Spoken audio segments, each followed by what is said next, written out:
Good Tuesday morning, Central Georgia. You're taking a live look at Truist Park in beautiful Cobb County. The time is now 6:30 a.m. here on this October the 11th. Thank you so much for staying with us. I'm Wanye Reese, might I say, Central Georgia. This Tuesday morning, it's looking good on you, and it's also feeling good outside this morning as well, Alex. Yeah, that's right. All across Georgia, a few degrees warmer this morning than we were yesterday morning. Looking live there over Truist Park. Of course, the Braves kick off the NLDS today. 61 in Macon right now, 61 in Warner Robins, 63 in Dublin, 58 in Milledgeville. Last time we checked the temperature up in Atlanta, it was 49 there at Truist Park. 58 in Gray this morning, 62 in Jeffersonville, 63 in Dudley, and it's more of the same across the entire area. 60 down in Cordele, 59 just up the road in Unadilla. The radar picture quiet for now, but as we head into the day today, we could see a few blips on the radar before our next front, which is up here, Kansas, Missouri, over towards Oklahoma. It's taking shape now, sliding our direction. It's going to pull up some moisture from the Gulf of Mexico and eventually sweep through here over the next 48 to 72 hours. Look for a high temperature around 80 degrees today. That'll happen right around 4 p.m.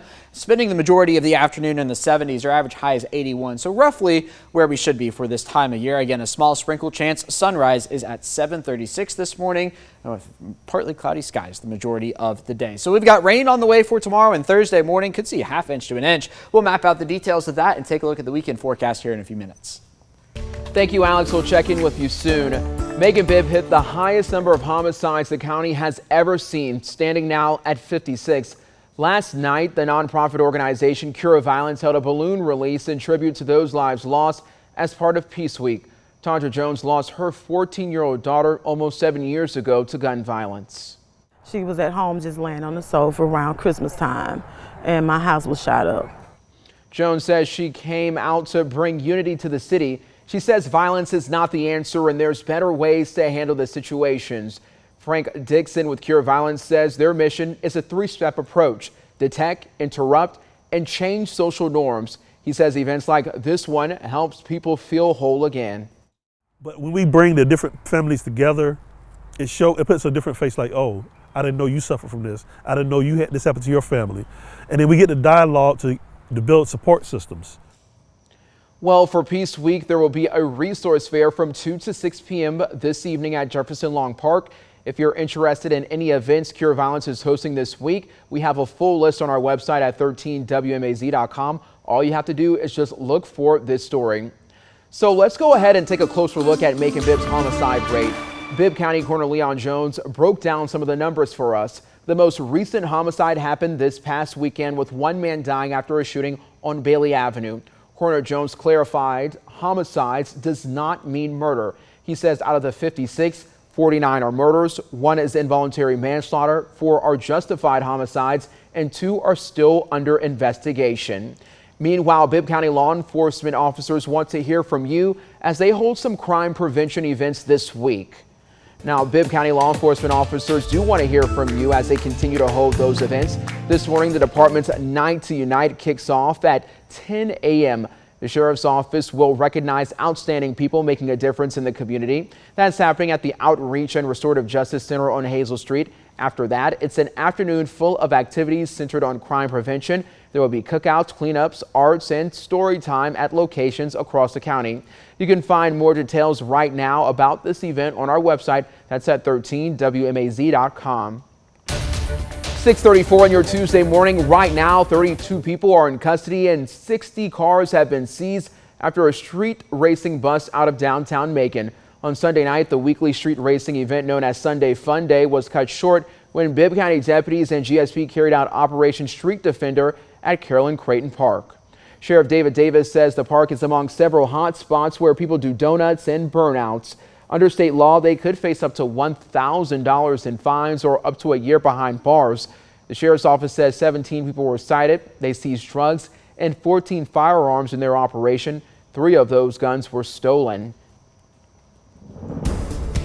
Atlanta's Hartsfield-Jackson International Airport was one of the targets for the pro-Russian activists and what cyber threat intelligence experts call the group's largest hacking effort to date.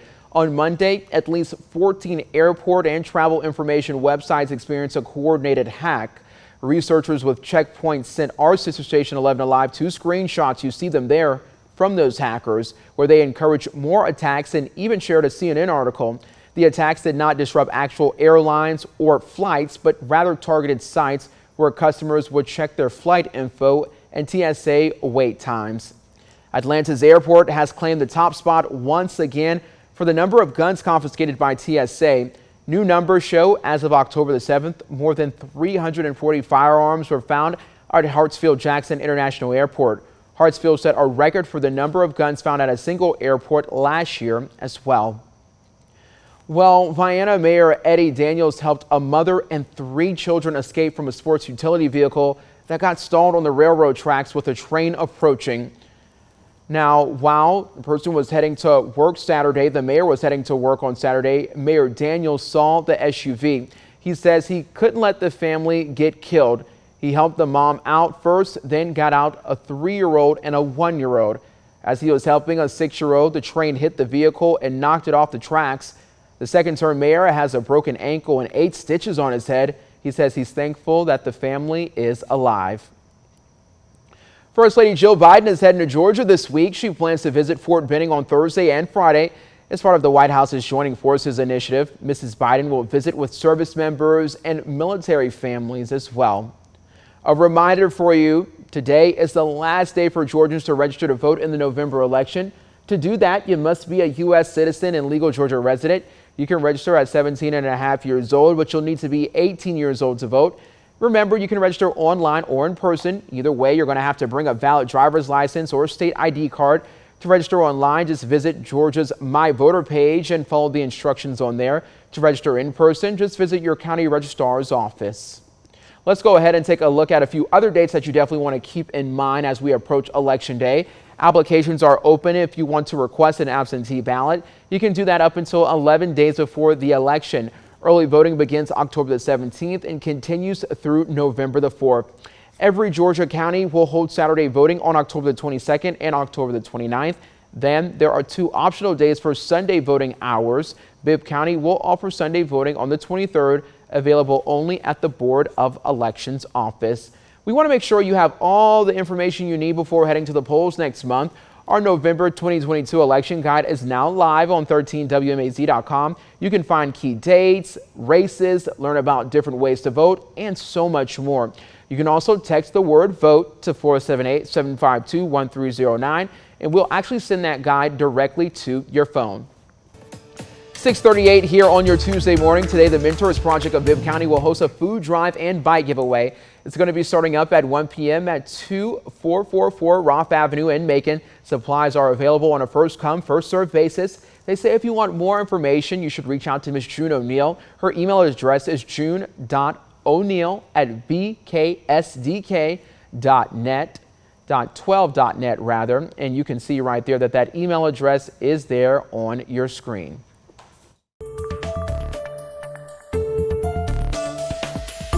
Hey, I'm Frank.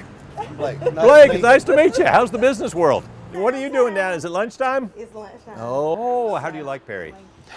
Well, it's back. We're firing up the 13 WMAZ Listening Lab, and we want to hear from you, of course.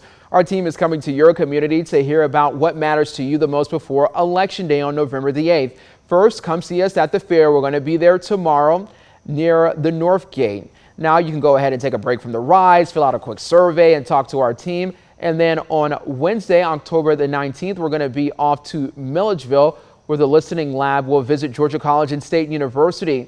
Thursday, October the 27th is your last chance to see us in person. The Listening Lab will be at the Dublin Civilian Club Fair.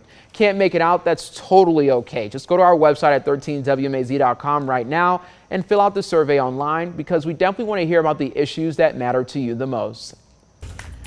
A Warner Robins woman saying using her $350 cash assistance payment has been a hassle. We talked to her and hear her thoughts. Plus, more on the fair, and we shared some photos that you all have sent in to us. All right, we're coming up on 6:40 a.m. here on this Tuesday morning. Beautiful, picture-perfect weather at the fair, Alex, but some changes are coming. They are coming. They're coming quickly, beginning tomorrow, but the good news is they're not going to last very long. So we're going to be looking at the threat of rain tomorrow into Thursday morning, but by the time we get to Thursday afternoon, it's going to be really nice outside once again. You might step outside this morning and go, man, it's actually kind of warm out there. Well, I would agree with you. We're looking at 61 in Macon, 61 in Warner Robins, 62 in Cox Cochrane, 55 in Eastman right now. If we compare this to where we were this time yesterday, yeah, look at that. 10 plus degrees warmer across most of the area. 13 degrees warmer in Macon, 12 degrees warmer in Warner Robins. So it's still cool this morning, but it doesn't have that crispness to the air as we've seen the past few mornings. The radar picture quiet for now.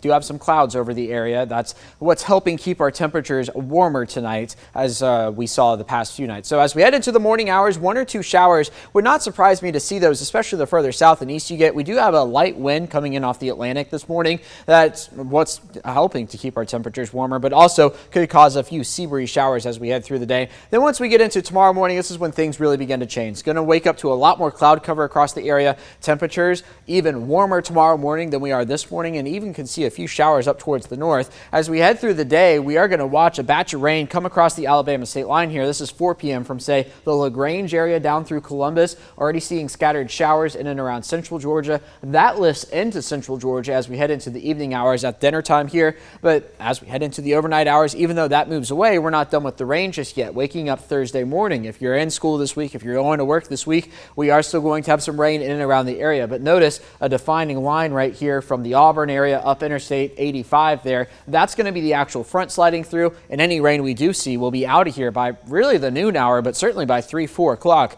there on Thursday, clearing out for Thursday night. That takes us into Friday, which is going to be really nice, and it's going to take us into Friday with maybe a ½ inch to an inch of rain and several buckets across central Georgia, which is much needed. Haven't seen measurable rainfall in about a month. So like I said, Friday looking nice, Saturday looking nice as well. It doesn't look like we have another chance of rain until next week. High temperature of 80 degrees today, partly cloudy skies. We do have that small sprinkle chance, as I just mentioned. Sunrise comes your way at 7:36 this morning.